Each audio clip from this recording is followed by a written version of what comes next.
जोङो दिनै बाहाय जयनिं हाबाफारि लादों मध्य हगमाबिल बे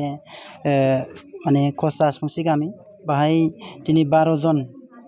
लाइमोन सेंग्राफ्रा जयनिं लादों इउपिपिएल दोलोखौ मोजां मोननानै जोंनि जायनाखि बिजाथि दतमा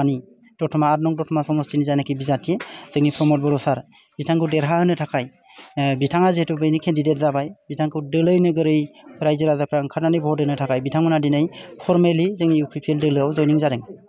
माबायदि थासारियाव दं इउपिपिएल सानथि दोलो हिसाबै? जोंथ' बिराद मोजां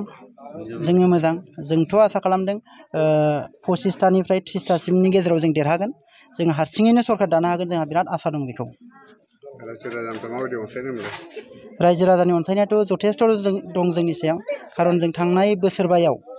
रायजो राजाजोंनो थाफानानै हर सान रायजोजों थाफानानै रायजो राजाजों थाफानानै खामानि मावदों दा बेखायनो रायजो राजाफ्रा इउपिपिएल दोलोनि सायाव जोंनि इउपिपिएल दोलोनि मानगोनां आफादगिरि आरो बिटिआरनि मानगोनां चिफ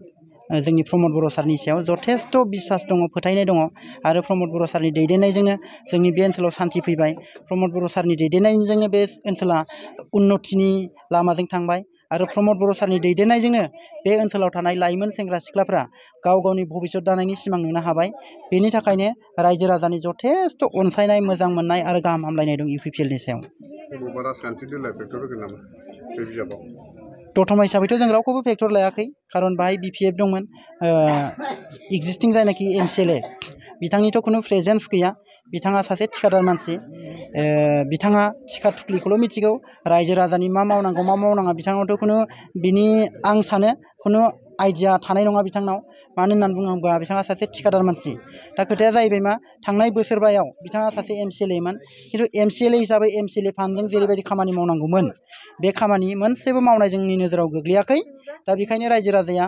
देग देग बिथांखौ जोगारबाय।